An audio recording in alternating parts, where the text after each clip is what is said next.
Kaya kung ako ikaw at ikaw sila, mag-EDSA na tayo! EDSA! Kasama mong natatrap. Diego Bandido! Go Diego! Go Diego! Go Diego!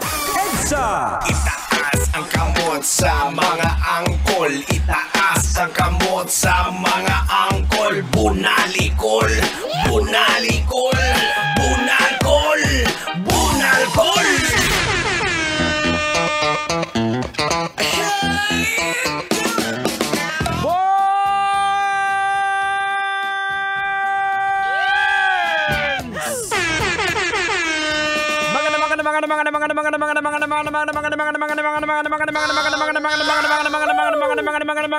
Magandang gabi!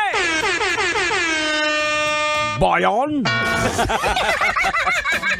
Philippine Standard Time, it is now 29 minutes makalipas sa oras ng alas 7 ng gabi.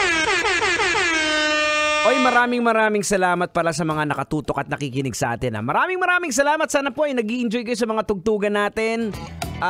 Hindi kayo inaantok kasi imaginin mo na ba naman yung mga awitin.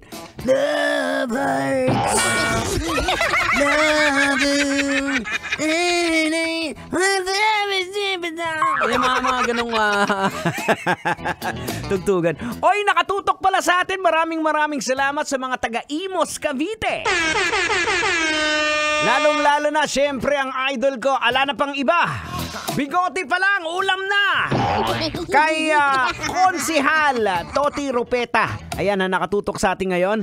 Ganon din kay Dudes Lona. Maraming salamat at mabuhay po kayong lahat. Especially sa mga taga-Imos, Cavite. And shout out na rin din, syempre, yung mga taga Villa Elisa Subdivision.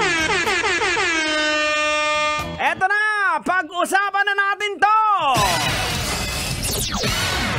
Babae sa Germany, hinihinalang pinatay ang kamukha na nakita niya sa social media. Oh no!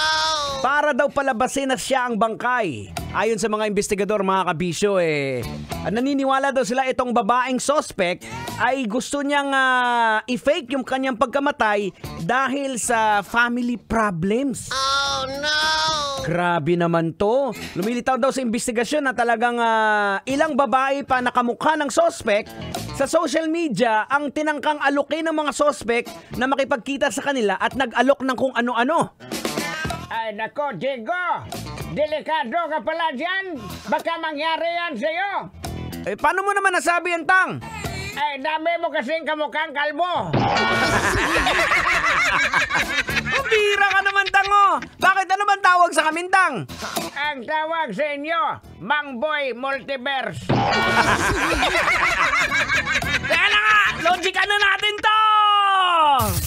Logika na yan! Logika na yan! Logika na yan! Anong leksyon ang ating mapupulot? Anong aral ang ating madudukot? Minsan po, mga kabisyo, mapapatanong ka talaga, bakit hahantong sa pagpatay ng tao ang isang problema lang sa pamilya? Bakit nandamay pa ng iba? Mga kabisyo, isa po sa mga aral na mapupulot natin dito is para hindi lumala ang problema, importante po na harapin po natin ang katotohanan. Dahil ang katotohanan ang siyang magbibigay sa atin ng katotohanan. Andalo mo. Hindi kasi ganito, mga kabisyo. Facing the truth allows us to understand and acknowledge yung realidad ng isang sitwasyon. It provides a clear and accurate picture kung ano talaga yung nangyayari, enabling us to make informed decisions. Pangalawa, yung pagharap po sa katotohanan can be a problem solving. Yes, here's why. When we confront the truth, we can identify at i-address natin yung problema o yung mga challenges more effectively. Ang pag-iwas kasi sa pagharap ng katotohanan ay maaaring magdulot ng lalong pinapatagal lang yung issue instead na ma-address ka agad. Diba? Halimbawa, yung nahuli ka ng asawa mo na nang babae ka. Oh no! Diba? Tapos, hindi ka pa rin umamin kahit caught in the act ka na. O maaring tapos na, ilang buwan nang nakalipas, ilang taon na yung nakalipas. O kita mo, dahil hindi ka umamin, dahil hindi mo harap ang katotohanan, tuwing mag-aaway kayo ng asawa mo, ibinabalik niya sa'yo. Ano, Uncle? Relate ka ba? Sayong-sayo to eh, ha? Anyan, sa'yo to eh. Ano, brada? Gusto mo saksakin kita ng baba ko? Alright, mga kabisyo.